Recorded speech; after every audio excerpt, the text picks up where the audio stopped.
The last play defensively with Embiid, pick and roll with Maxine and Embiid. Kobe obviously did a great job coming over, and then Vooch recovered. Can you just talk about that play as far as what you saw defensively, how they kind of built like a mini wall quickly right in front of Embiid? Yeah, I think we suffered in the Miami game right at the end with those offensive rebounds, and we probably did our suffering on the court because the start of that, and maybe the middle of the fourth, we were giving up offensive rebounds, and it was like the same picture again. And then, they got it corrected.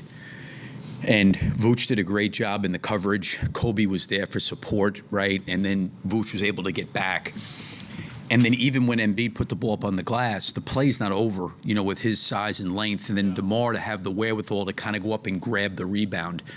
Those are the plays that got us beat in Miami, quite honestly, where we had opportunities where our first shot defense was pretty good. Now, had it come off the rim a little bit differently, maybe Embiid gets his hands back on it. But the thing that was good to see is coming out of that Miami game into this game, I felt like once we got into the last 6 minutes, we did a better job on the glass. But I thought collectively, to your point, Kobe's stepping up and providing support there, in front of the restricted area, and then Vooch having the wherewithal to get back. It was a really good defensive play. And, we had some plays, coming down the stretch. We had, turnover at the top, and then, DeMar obviously got fouled. We got that call.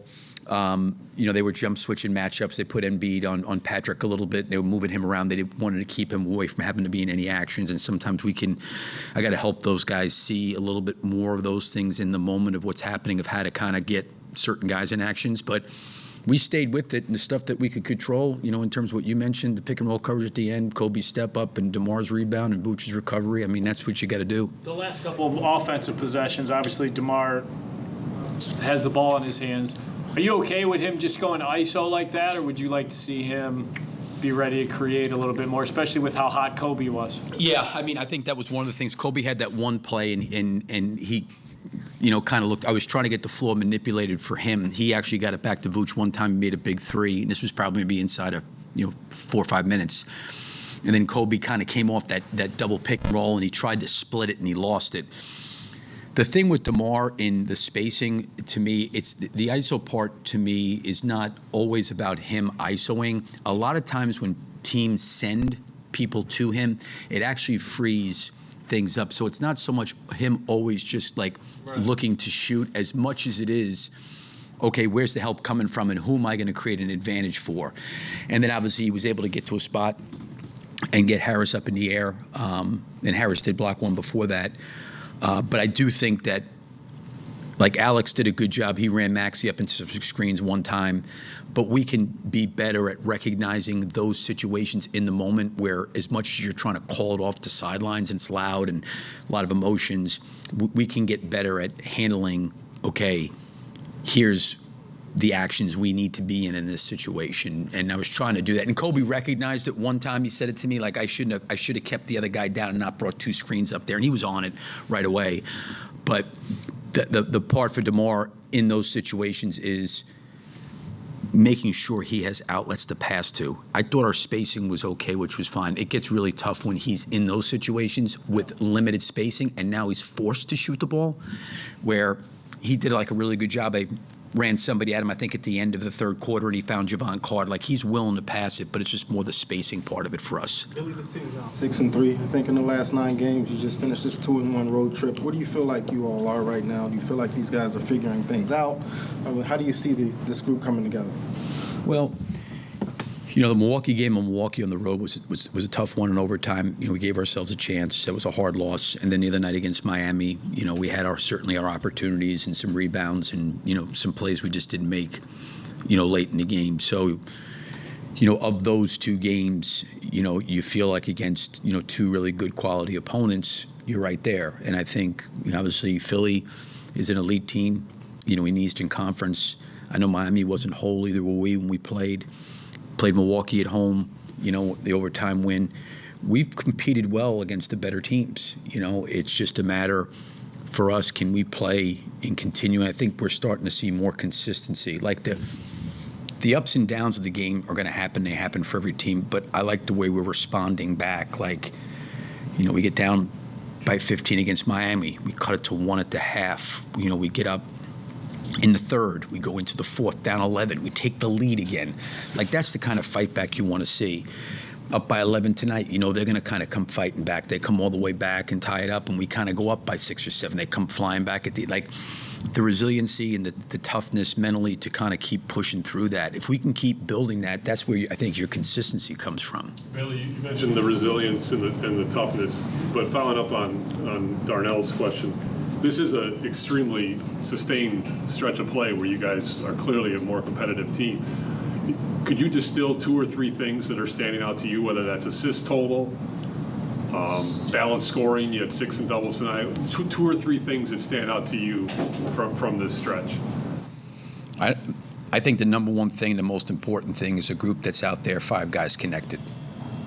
I think that is by far the most important thing.